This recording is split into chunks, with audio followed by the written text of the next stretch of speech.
And now I think we need to admit all. Okay, one by one.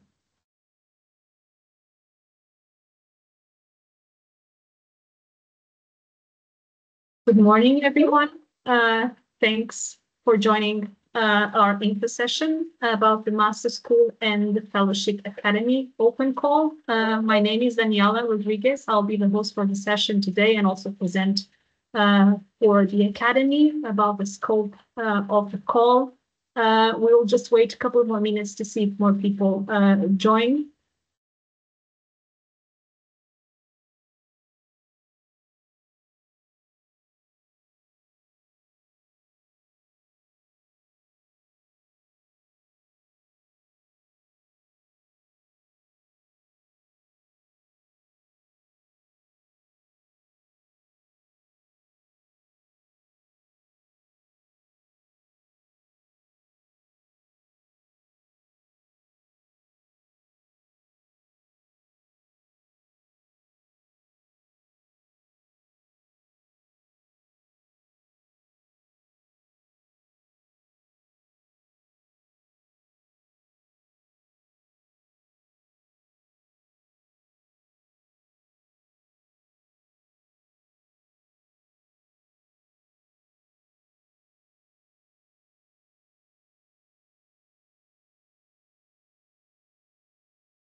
Okay, so we will start.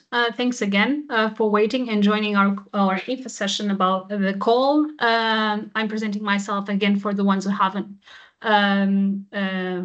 heard before. So I'm Daniela Rodriguez, Academy Program Manager for EIT Urban Mobility. I'll be hosting this info session today and presenting the call, and I'll be joined by my colleague Isabel from our Program Management Office at EIT Urban Mobility, who she'll present herself later.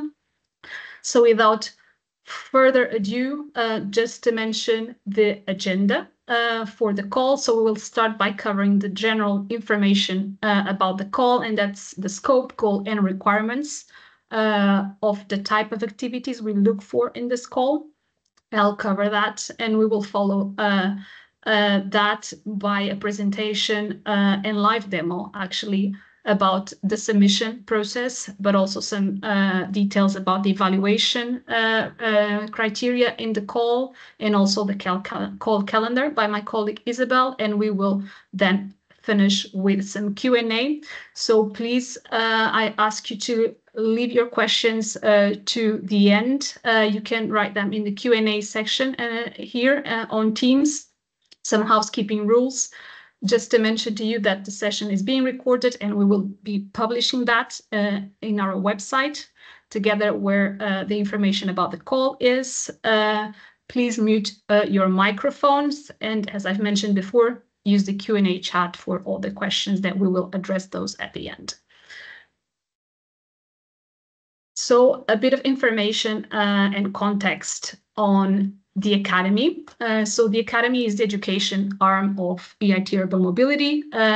We work to train the next generation of urban mobility professionals, and we work at different levels. We work at master, doctoral, and professional level, but for the purpose of this call today, we cover only master education, and we train them in innovation and entrepreneurship, combined with more technical and technology education as well. A bit of information on the Master School. So our Master School has been set up and has been running since 2020. So far we have already have 2 cohorts of graduates. We work in cooperation with 8 different partner universities at the moment. You can see their logos at the bottom of the slide. And we have currently 3 master programs in our Master School. One of them was launched this year. So our programs are 2-year master programs, combining innovation and entrepreneurship with technical knowledge. As I've mentioned before, you can see in the scheme there the structure of our programs. So we have 2 years, entry year at one university, second year at another university, and in the middle, the students have to complete a summer school. And by completing all of that, they get an EIT label certificate to cover the part of innovation and entrepreneurship education, and they get a double degree certificate from their entry and exit universities. So on top of that, of course, the students get the double degree. They get to study at 2 different European universities. There's a huge focus on innovation and entrepreneurship. So the program comprises an INE minor corresponding to 30 ECTS. They get to attend a summer school, a 2-week summer school in 2 different locations. They have to complete an internship and a thesis placement with industry, covering the cross-organizational exposure and experience as well. These programs are EIT label, and that means that our education meets the requirements and the criteria of the EIT label when it comes to INE. And by being students in our programs as well, they get to benefit from multiple student startup and entrepreneurial actions run by EIT Urban Mobility. And I forgot to mention, but it's quite important that at the moment we have more than 200 students enrolled in our programs. The EIT Urban Mobility INE Fellowship. So this is a new scheme that we run and that we start piloting in 2023. We do that with 2 partners, with Strategic Center for Entrepreneurship in Germany and with Technocampus in Spain. At the moment, we have more than 20 students enrolled in the pilot. And this is slightly a different model from the master school that I've presented before. So these are programs that already exist, so are not programs that we develop and execute by EIT Urban Mobility and the partners. So these are innovation and entrepreneurship programs, and the fellowship offers an on-top curricula and on-top activities. By becoming fellows, the students can benefit from multiple EIT Urban Mobility activities, such as the summer schools, winter schools, some urban mobility courses. They can attend the Tomorrow Mobility World Congress. So it's a non-top program for existing innovation and entrepreneurship master programs. So the universities and the higher education institutes who are part of the fellowship allow their students to become EIT Urban Mobility Fellows and benefit from a series of these activities that offer them cross-organizational exposure, but also international mobility aligned with the EIT label criteria and requirements. The fellowship follows the students, so this is a volunteer scheme. The students in these programs would have to apply to become fellows. So we follow the student, but we look at specific universities and programs as we want to expand our reach in applied universities, but also to ensure that these programs meet the criteria of the label and the students, the fellows at the end, can get the EIT label certificate.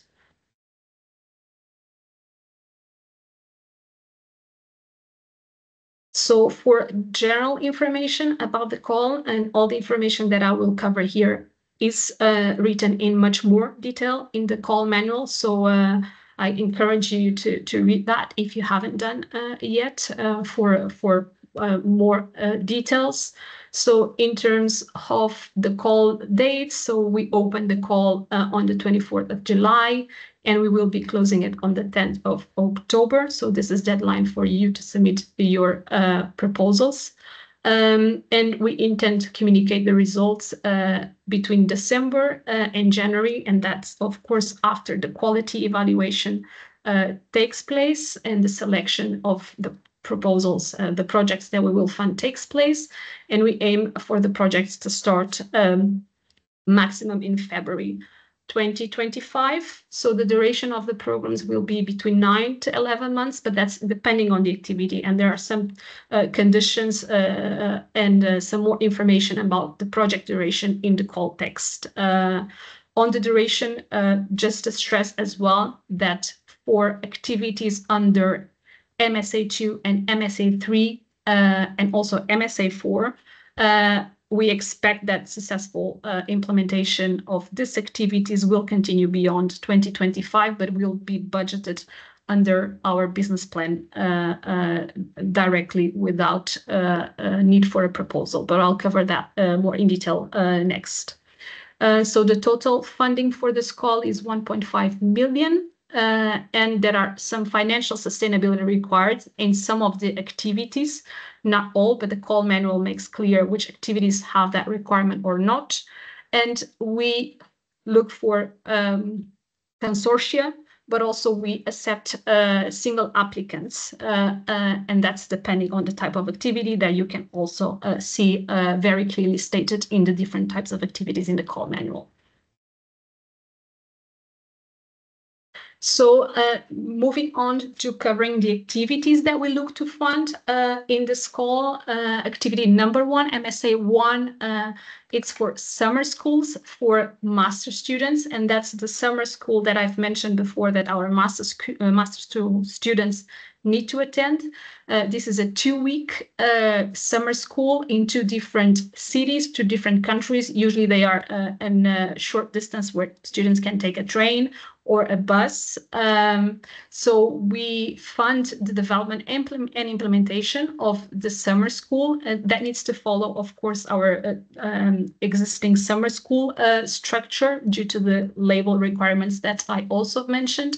It's a challenge-based summer school. So usually students in week 1, they get to know the challenge that they have, form teams, and the second week they develop the solution for the specific challenge and have to present that to a jury. So this is typically the model of the summer schools for master students. And the dates, so the schedule of the summer school usually needs to be aligned with our master school office to make sure we align with the master school academic calendar as well. So we aim that each summer school should fit a minimum of 15 master school students, so that those are our own students that we will assign to the summer school, but also a minimum of 15 external participants. Those are participants that will pay a fee to participate in the summer school, but the summer school should have the capacity to accommodate a maximum of 45 participants in total. This is for consortia, so I mean two multi-entity applicants that will work on development and implementation of the program of the summer school, but also manage entirely the summer school in coordination with our master school office. That is financial sustainability requirement for this activity type. So we have a minimum revenue that needs to be generated and paid EIT Urban Mobility, and that's based on the external participation fees. But we enter into a commercial agreement, so we share the revenues, the total revenues of the summer school. So that is a revenue sharing mechanism in place. In terms of minimum targets, as I've mentioned, minimum of 15 master school students and a minimum of 15 external participants. Of course, in the proposals, you can go beyond that, but this is the minimum requirement per proposal that will be assessed. Something that I would like to raise as well in relation to the EIT label, we have recently developed a quality control process to assess to what extent our courses and trainings meet the EIT label criteria. So although the master school programs in itself, they are already labeled, the summer schools might need to be labeled. So they might need to complete a process to ensure that this quality level exists. We support that. We support our partners in doing that process. So what this means in reality is that if the summer school in the end obtains the EIT label, the participants, the external participants, will also be counted towards KPI 7.1. If the summer school in the end is not labeled, so the external reviewer doesn't see that the minimum criteria to obtain the label is there, external participants will be counted towards KPI 8.1. So what we encourage applicants to do is to, in the proposal, submit the external participants also under KPI 7.1. And then in the end, if the summer school is not labeled, we will count participants towards 8.1. So to say that in your proposal, please include external participants in 7.1. That should be the way you put it on NetSuite. Moving on to activity 2. So we look for, that's MSA 2, we look for new EIT Urban Mobility Master programs. So we don't want any program. It needs to be quite different from what we have already in our offer. So we have currently 3 different programs that you can see on our website, and we look for something that is completely different from what we now have. But in the proposal, we need to see, the applicants need to show that there's a market and appetite for such a program, and that considerably differs from what we have on offer at the moment. These are programs, of course, that need to be aligned with the current structure of the master school. So that means that the minimum of 120 ECTS in length, but also students need to start in a university, so different entry and exit universities. That needs to be in different countries as well. And the program needs to comply with the pertinent national accreditation boards and be able to award diplomas that are recognized across Europe. That's the EIT label component as well. So those programs need to be aligned with the EIT label requirements that are available in the handbook, the respective handbook that we mentioned in the call. So the objective is to develop a new program in urban mobility that will then, in the end, join our portfolio of master education for the master school. And we aim for the first student cohort to start fall 2026. So there are minimum targets as well that we state there. So a minimum of 2 startups created by the students and a minimum of 20 students, and that's with the first iteration of the program. So that's for the first cohort. So with this, also to mention that universities then develop our new master programs will then, if the program is approved to run, will need to join our master school consortia and be and adhere to the master school agreement that we have, which and an umbrella agreement we have with the master school partners altogether. The consortium must include a minimum of 2 higher education institutions from 2 different countries. So that's for activity 2. And then we have activity 3, and that's for new partners joining the existing program. So one of the 3 programs that we have now on offer. And this is rather than creating a new program, the program we already have. So we look for new universities to join those programs. And the goal is to expand, of course, the offer that we have to our students in terms of partners and geographies. You see there stated in the 3 different programs that we have. And also there's an expectation for that university, those universities who want to join our programs, to start enrolling students in autumn 2026.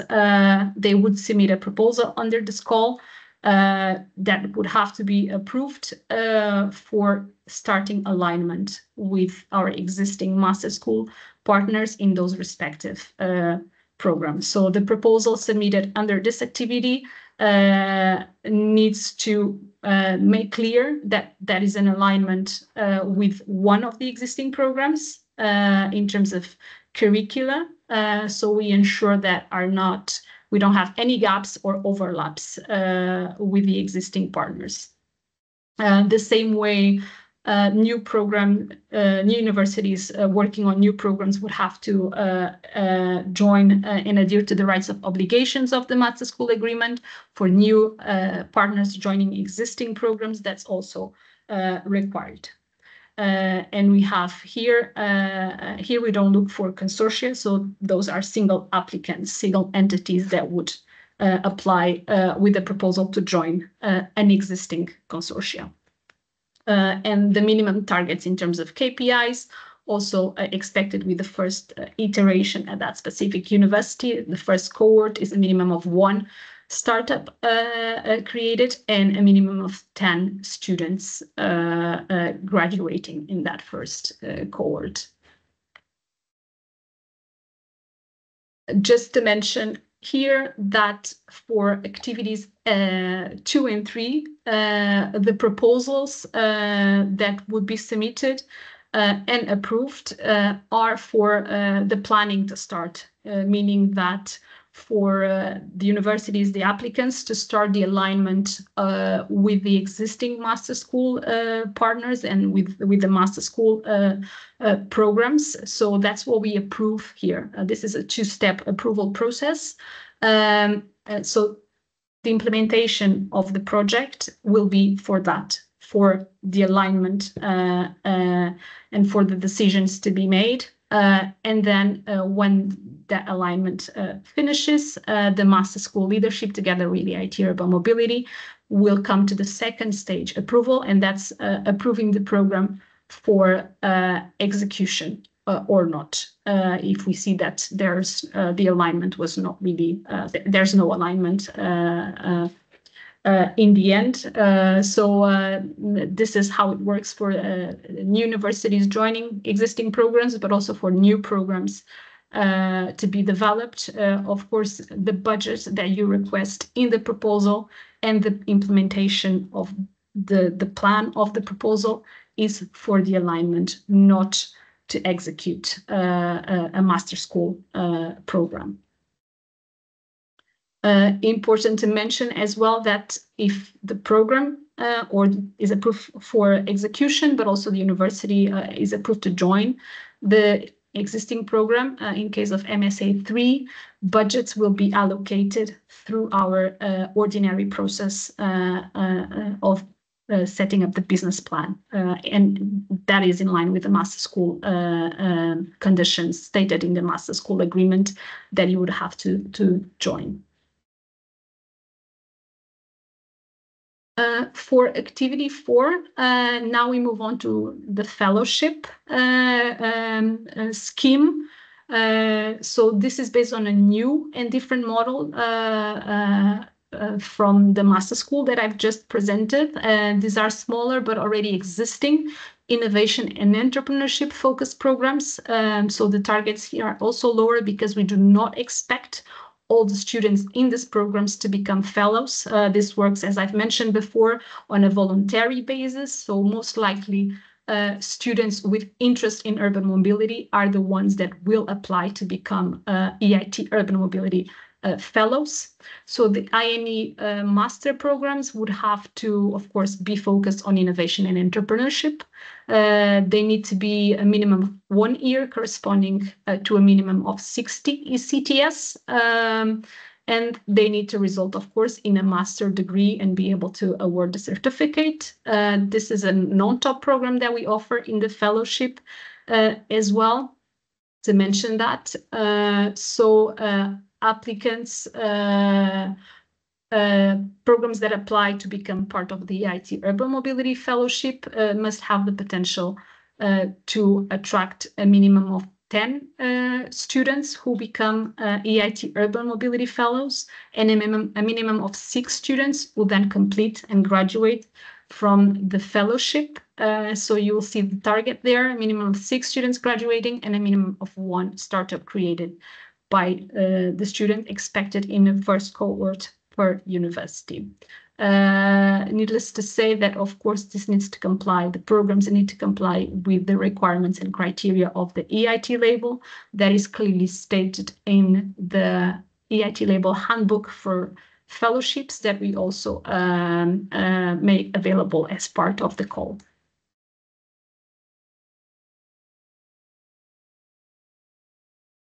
Activity MSA 5 is also on summer schools, but this time for bachelor students. So it's technically not part of our summer school, but we consider this to be a more of a marketing activity for our master school. The summer school for bachelors should be able to promote and market our master programs and should have a strong link with one of the existing programs in our portfolio. This is typically a challenge-based as well, so the model is also that on challenge-based applied learning. Summer school with a length of a week that includes project work and a final presentation. We require a strong involvement with the local ecosystem, with industry, and it should be able to accommodate up to 40 students, being the minimum 30 students in the summer school. And we request as well that the students have to have completed at least the second year of their bachelor studies. Similarly to the summer schools for master students, we've asked applicants here to select their EIT labeled KPI, because we will also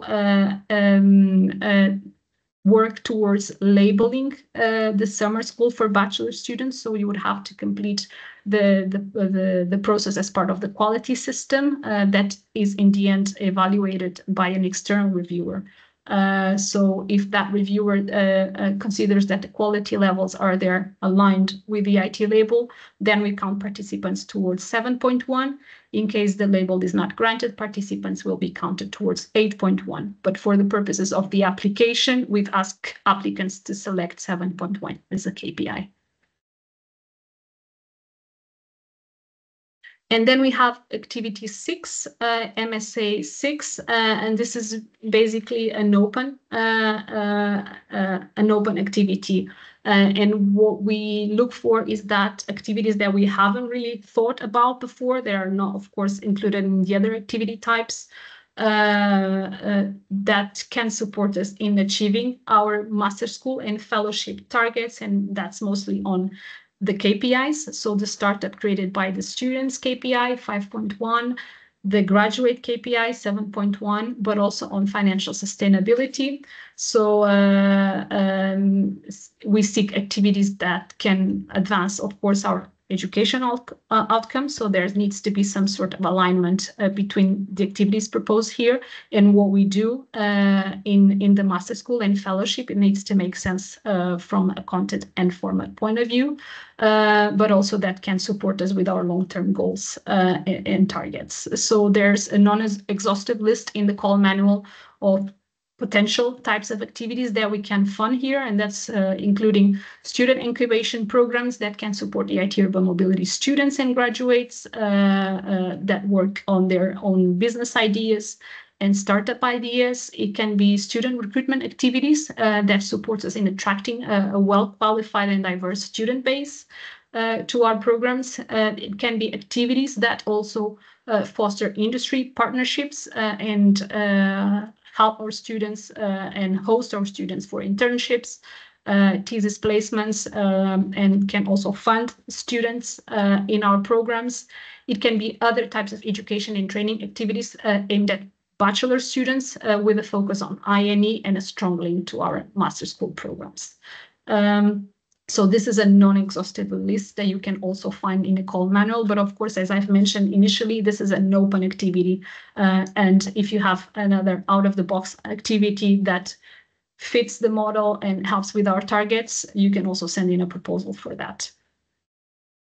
So we also accept here consortia applications, but also single applications from single applicants. And the minimum targets are listed there. So a minimum of 2 startups created by the students, a minimum of 30 students graduating from that program and activity.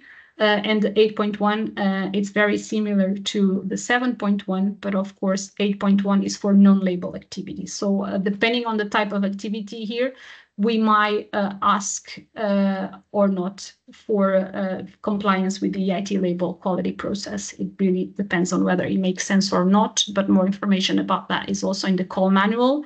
And applicants under this activity type must select a minimum of 2 KPIs from this list.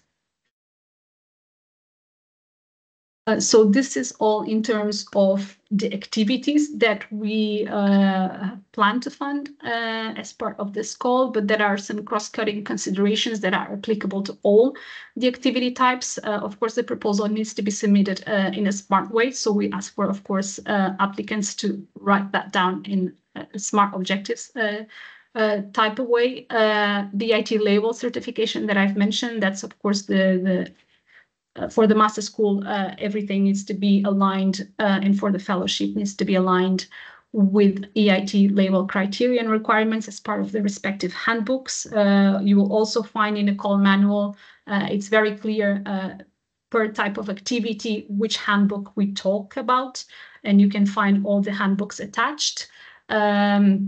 So it needs to be, of course, proposals need to be compliant with that, and the communication and branding. All our education programs are expected to be branded accordingly and in line with the EIT brand book and our communications guidelines. So this is all from my side. Now for the general procedures and application process, I'll pass on to my colleague, Isabel. Thank you very much. I will take control of the presentation. Also, good morning from my side. My name is Isabel Tribuc. I'm from the Program Management Office, and I will present to you today some information about general procedures, how to submit a proposal, and a short overview of the evaluation process. So regarding the call calendar, the call opened 23rd of July and will close on October 10 at 5 p.m. There will be an admissibility and eligibility check from October to November 2024. The external evaluation will happen between November and December. The results should be communicated between December and January. And we expect the projects to start in February of next year. I will now give you a live demonstration of our submission tool. Probably it's the easiest to also show you how it works, how to apply. And I will just be switching the screen. I guess you can all see the NetSuite application submission tool. So in general, once you log in, you will see this window, and then you can find the open call when you click on menu, call for proposal, open calls. When you click on this page, you will see all the currently open calls. And the call we are talking about today is already the first one.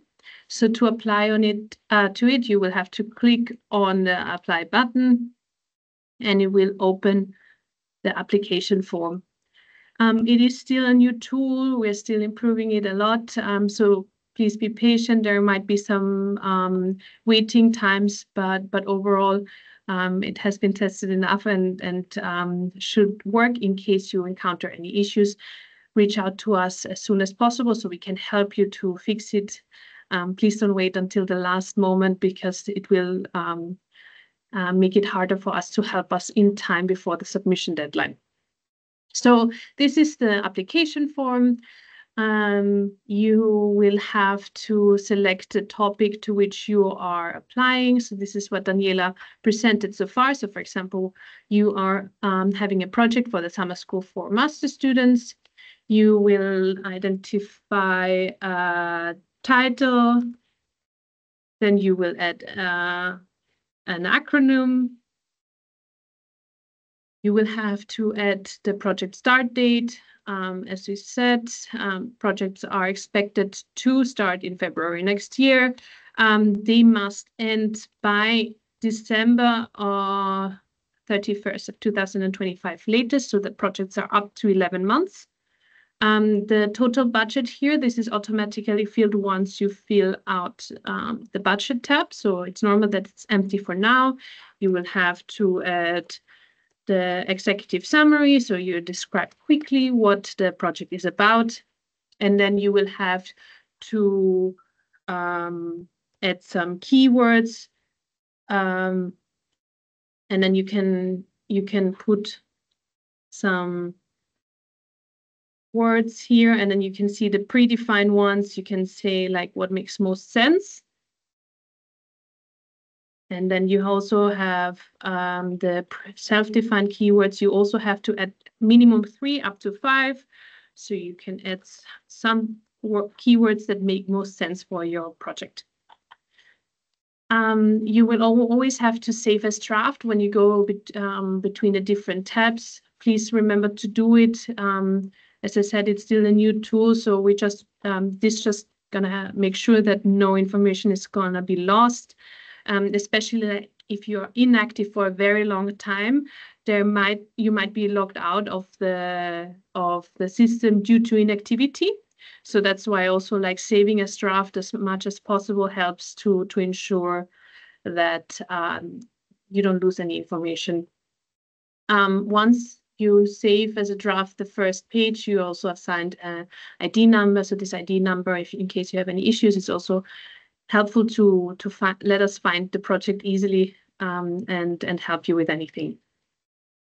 So for the partner information form, the project leader and the email address is automatically assigned by the person who creates the application. So for example, if this is a one partner project, this will be automatically assigned. If you are a multi-partner proposal, please make sure that the project leader creates the application form and not a partner, because you cannot assign it afterwards. Then afterwards, if you want to add an additional partner, for example, you can click here and you have to add the PIC number. So it's not the PIF identification number, not an email address, not a name, it is the PIC number. So you have to have the exact PIC number of the partner. This is just a test number, so don't use it. And then you will see, once you add the full 9 numbers, you will see the available partners. So in case you want to add a partner, make sure that you have the correct number before you start creating the proposal, or before adding the partners at least. You will also have to indicate, in case there are 2 partners, if they are independent of each other or not, if they are like linked legally or via other possibilities. Please describe here how they are linked. Otherwise, you can leave it as no. And then in case you want to add a co-editor, you are also able to do so. So this person will be able to modify the application form as well. So please don't assign it to a lot of people, so you lose control over who is actually changing anything. And here you have to add the exact email address. So I'm adding myself. And once you I think I have maybe a typo in there. Okay.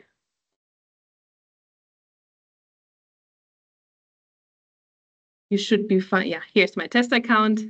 You will be able to find the customer, and you will be able to assign a co-editor. In any case, if you have a co-editor, we suggest you to not work on the application form at the same time, because it's hard to understand who is working where, what is saved on top of the other things. So better to just talk to each other and make sure just one person is working on the application form at the same time. And again, save as draft. So all the new information is applied and nothing is lost. Then you get to the project scope tab. Here you will find the different questions that you will have to answer to describe your project. You will see the maximum characters at the end. You will also see how it will go down. Just as an information, it also includes spaces. And you will have to fill out the different topics, questions, and describe it up to the character limit that is indicated. And at the end, you also have the risk and management contingency plan. So here, to add an identified risk, you click on Add New. You say what the risk is. You provide a title, not sufficient students, for example. How likely is it? Low. The impact is high. You describe what the risk is about. And then you also put a mitigation plan here. So you can add as many as you want. So every time you have identified a new risk, you just click Add New, and you add them as you see, as many as you have identified. And then last but not least, you have ethics and security. So in case you have identified any ethics and security issues, you can put yes. You have to indicate which. For example, you're working with personal data, and then you can explain like how that issue can affect your project. And then you can also explain, we, for example, have a data management plan that ensures us that we handle personal data in the correct way. Otherwise, you can leave it as no. And then again, you save as draft, so you don't lose any information. And then you go to the next tab, the work plan.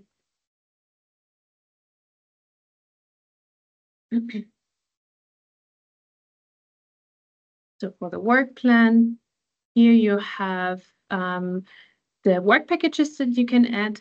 So here you have to add the work package, for example, the summer school management. You have to describe the task for 2005, what you have planned. Then you have to add the start date. Just be aware it cannot be earlier than the project start, and it cannot be later after the project end. So the project starts on 1st of February. So this is the earliest date that you can put. And the latest is December 31st. Otherwise, if you do, for example, later, it will give you a error message, so you understand easily the issue. So I put the end date. Here you will have to add the work package leader. So who is responsible that everything in this work package is correct. Under the contributors, you always have to add the work package leader again. And in case other partners are also contributing to it, you have to add them here. The contributors are important to add because like whoever you add under work package contributors will also be able to assign costs under the budget tab. So you can only have costs occurring in the work packages where you are actually assigned. So here, always make sure that you assign the right contributors to be able to assign a budget later on. So once this is saved, it will create the new work package.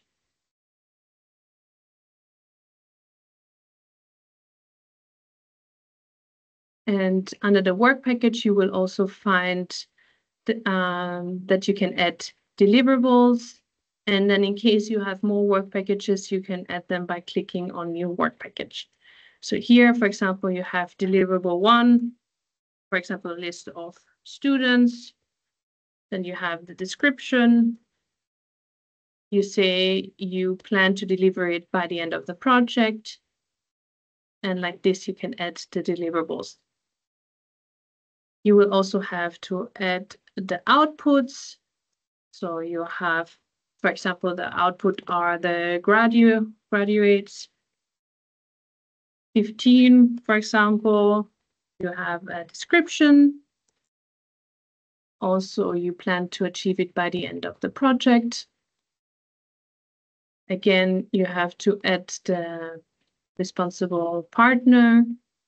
For the milestone, you have to add specific check-in points that you will have during the project implementation. For example, the first milestone is 10 registrations to your summer school.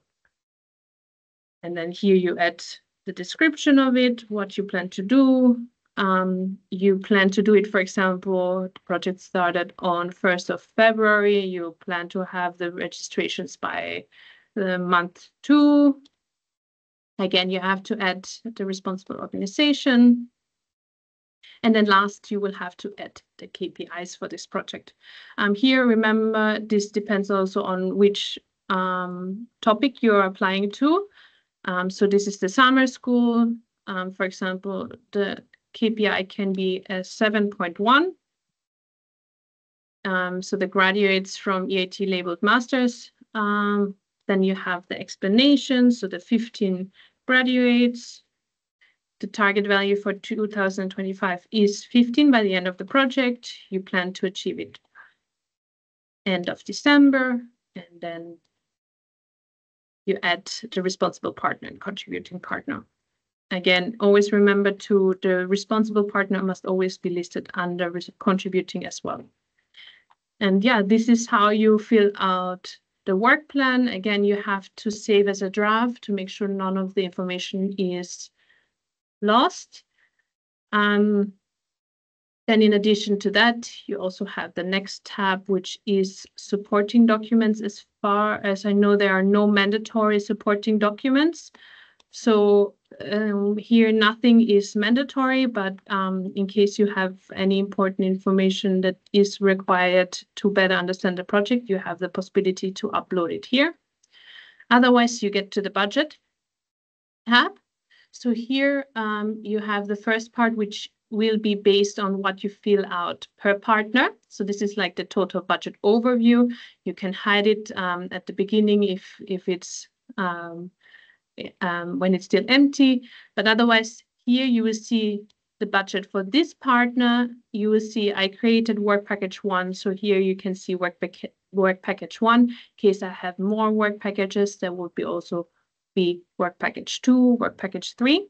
So for example, we have, for example, 100,000 personal costs. And we plan to travel. We have some things that we need to buy, some materials. So this, as you can see, it automatically sums up.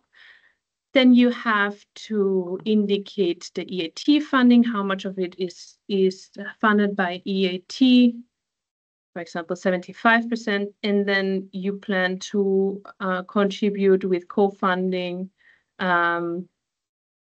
with partner-owned funding, for example, 25%. So it always has to be 100. In case you have other co-funding, for example, from another funding agency, you can also indicate it here. You will also have to add for the costs a description. And for example, 5 travels to project meetings. and I don't know, notebooks for students. Just some context to better understand what these costs are. And then, as I said, we have the other partner also assigned. It was also with the same work package. So this person has also some personal costs. You add a description, you add the funding. Okay. And yeah, you can save as a draft. Again, not to lose any information. You will see changes saved.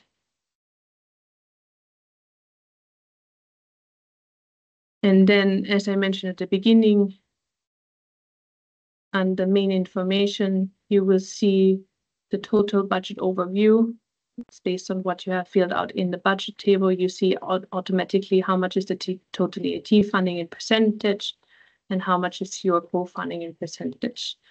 And then under budget, you see the total budget overview for per subcategory.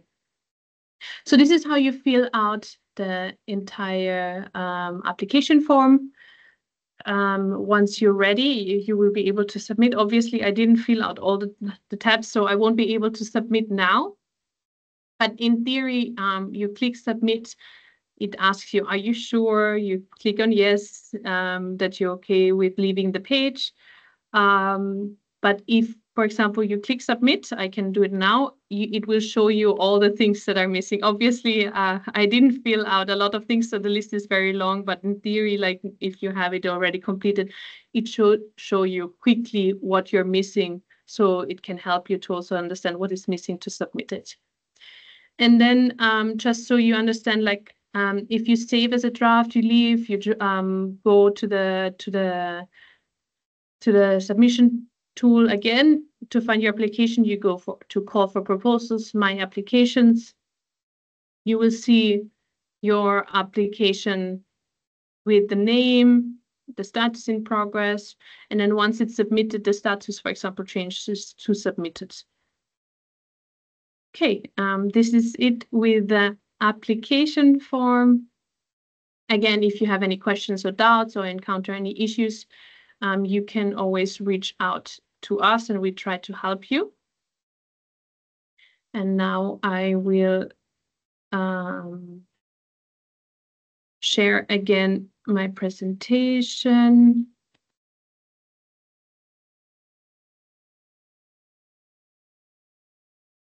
Okay, wait 1 second. I just have to get to the right slide. Is it the NetSuite registration and access page? Yes, perfect. Okay, so just in general, for the registration, there are 3 steps that you have to do. First, you have to have the PIC number. So this one is assigned on the EU funding and tenders portal. So there you have to register. As I said, this will help you to assign partners. Please make sure that all partners have this PIC number. Otherwise, you won't be able to add them to the proposal.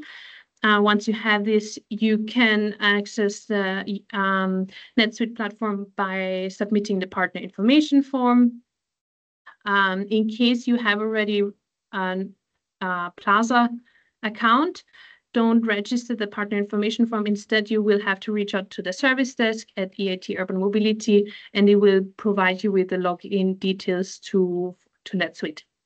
And yeah, and then the step 3 is you use this link. We will be sharing the presentation on the website afterwards. You will have those links. Otherwise, you will also find it in the call manual, and you can find the call under menu, call for proposals, open call, as I just showed. Just some last tips and tricks for your application form. Again, register on NetSuite early on. We also recommend you to not wait too late to create an application form. Have at least 3 or 4 weeks before the submission deadline, just to familiarize yourself with it, with the tool. It's a new tool, so especially if you're used to our old systems, yeah, try to see how the new tool is, to get familiar with the new functionalities. We would also suggest to, especially the project scope questions, to work offline, to write down the answers. So once they're final, you'll copy and paste them into the online form. Regarding the co-editors, only one user at a time should work. So don't work simultaneously. If you so the budget tab, that should be the last tab, and again keep in mind that you have to first create the work packages and assign the partners to be then able to assign the budget. And yeah, save often just to not lose any information, and don't wait until the last day to submit your proposal, just to avoid any issues with the submission itself, and also to give us time to help you, to support you with the submission in case you encounter any technical issues. Okay, that's it for the application form. Coming now to the evaluation process. So the first check is the admissibility check. So here we will check if the proposal is completed and if you have submitted it on NetSuite. Everything is in English and has all the mandatory sections completed. So the deadline is October 10 at 5 p.m. And the application form has to be completed in full. Then the eligibility check is first, all applicants have to have completed their partner information forms on NetSuite. For this, you also have to have the PIC number. All applicants, including all consortium partners, must be located in a EU member state or a third country associated with Horizon Europe. So this especially is important because this is not curable. I will tell you more later on. For the consortium, we accept proposals for mono participants or multiple participants. In case you have a multi-participant proposal, please make sure that there are at least 2 independent entities established in 2 different countries from EU member states or third countries associated to Horizon Europe. KPIs must be also included according to the call manual. So here have a look at the call manual section 3.5 to understand which KPI you have to assign for your selected topic. And the minimum co-funding rate should be 25% across the project. So here we will be having we will be looking if everything is correct. In case you have, for example, the wrong co-funding assigned, or you're missing some KPIs, or there's something wrong with the partner registration, you will have 5 days from the moment when we inform you to complete or correct this information. But for example, if you're not located in an EU member state or third country associated with Horizon Europe, for example, this means you're automatically ineligible for this call. So this is, please make sure that this is applicable to you, because this is also something we cannot correct later on. Coming now to the external evaluation, after you pass the eligibility and admissibility check, the project will be assigned to 3 independent external expert evaluators. So they will have to read the entire proposal, and then they will have to rate different criteria. So the strategic fit is evaluated. Does the proposal make sense with the objectives of the program? It will also check the excellence, impact, and implementation of the proposal, and your proposal can get up to 100 points. This has a weight of 70%. I'll explain in detail in a bit. In case you have questions about the criteria directly, have a look at the call manual, section 5. It shows you which questions exactly are evaluated by the expert evaluators. You have to reach at least 60 points out of those 100 points to get to the next section. Otherwise, the proposal is not selected for funding at this stage. But if you pass the threshold, you will go to the next stage. which is the portfolio selection. So here we have the selection committee, which consists of the Academy Thematic Area Director and other management from EIT Urban Mobility. And they will add up to 20 points to the final scoring. This has the final weight of 30%. So the first stage has a total weight for your final score of 70% and this one of 30%, and they will assess whether the proposal makes sense for the master school and fellowship portfolio, and they will also check business intelligence and a strategic assessment. So whether the proposal makes sense with EIT Urban Mobility's goals and objectives. And here they will add up to 20 points to the final scoring. So if you made it until this stage, you will have the score from phase 1 plus the additional 20 points. And yes, that's it for the evaluation phase. And I also, for my presentation, thanks for the attention. And we are now at the end with the Q&A. So I don't know if there are some questions in the chat, or Daniela, if you want to. Yes, I currently don't see any questions in the Q&A chat box or in the other chat. I have a question for you, Isabel. Sorry, it's about NetSuite. I'm not sure if others are wondering the same. Can applicants still make changes to proposals that are submitted before the deadline of this call? Or once it is submitted in NetSuite, you cannot make any more changes? Yeah, no, it's not possible to edit submitted proposals. So once it's submitted, that's it. If there is a very big issue, reach out to us and we can see what we do, but it's not foreseen to edit them after submission. Thank you. So if you have any questions, this is the time where you can make your questions so we address it directly in this info session. Of course, in the call manual, you will also have an email address specifically for this call, and at any time you can send us an email with your questions, and we aim to address that quite soon. I see there's something on the Q&A chat now from team. I'm curious about the budgeting limitations. I'm not sure I understand. So of course, in the call manual, you have a section about the funding, and that tells you specifically what is the planned maximum funding for the different types of activities we plan to fund in this call. So of course, there are budget limitations. It's not unlimited.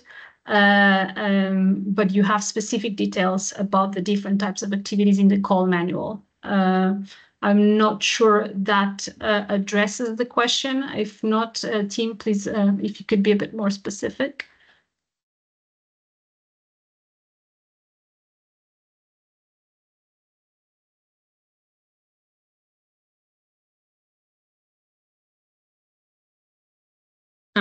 It's in the call manual on page 34, and then it depends on the topic.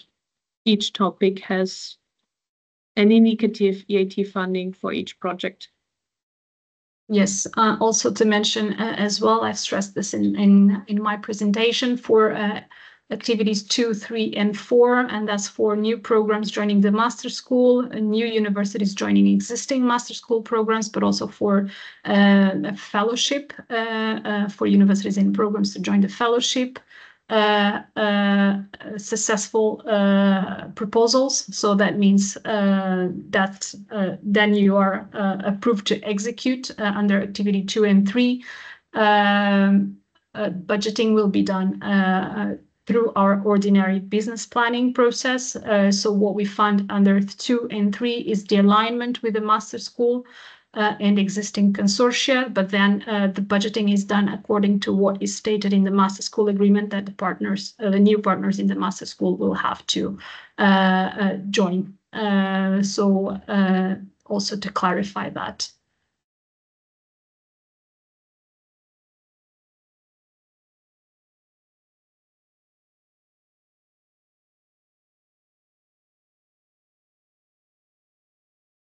So I don't know if there are any more questions. In case there are not, we will finalize this info session. The recording will be posted on our website in the same section where you can find the call manual and all the annexes of this call. As mentioned by Isabel, don't wait until the very last minute to submit your proposal. And if there are any questions that come along the way before the deadline, please feel free to drop us a line in the email that is stated in the call manual. Thank you all for joining today, and I wish you a nice afternoon. Thank you.